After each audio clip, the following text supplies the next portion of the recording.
vogliamo dare alle nostre imprese una visione di quelle che possono essere le opportunità di esportazione, di commercializzazione dei loro prodotti e anche magari di investimenti in questi prodotti e viceversa i buyer a visitare le nostre aziende in questi giorni e poi anche magari investire. Il presidente della Camera di Commercio di Treviso e Belluno, Mario Pozza, riassume così lo scopo del Forum Sud-Est Asiatico, appuntamento strategico promosso da Venix Promex e rivolto alle piccole e medie imprese che guardano i mercati esteri. Ovviamente forum come questi rappresentano come una startup un avvio della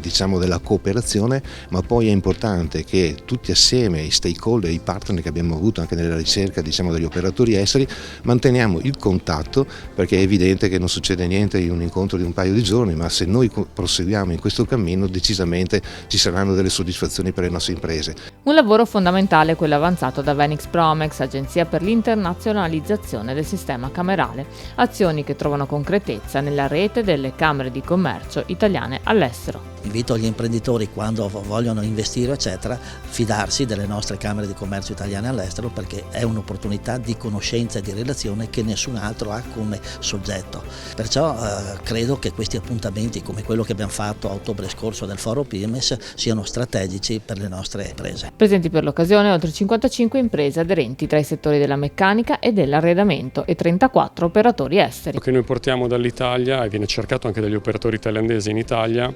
è valore aggiunto, può essere hotelleria, arredo, alimentare italiano assolutamente,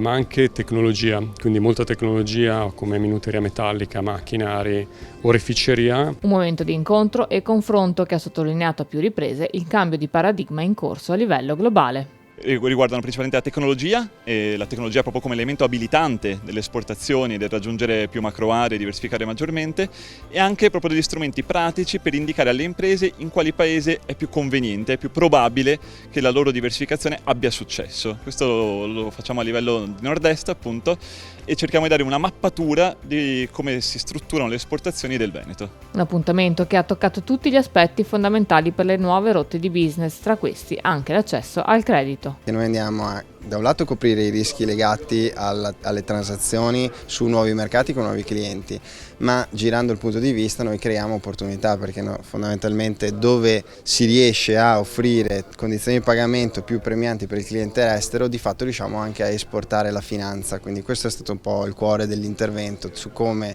il SACE e il sistema paese mettono in condizione gli esportatori italiani non solo di esportare i loro beni, ma anche di offrire la finanza al buyer estero per acquistarli. Fondamentale inoltre la scelta della location. Castelbrando è un altro modo per fare quello che magari qualcuno parla marketing territoriale, ma è evidente che l'impatto che i nostri ospiti hanno avuto nel vedere gli incontri in una situazione, in una location come questa, già da solo è vincente. E questo è importante perché lo diciamo spesso, noi nei nostri incontri, quando facciamo gli incontri in incoming e quindi portiamo qui gli operatori, la prima cosa che vendiamo il nostro territorio, la nostra cultura, la nostra enogastronomia, e devo dire è difficile battere l'Italia perché abbiamo tanto,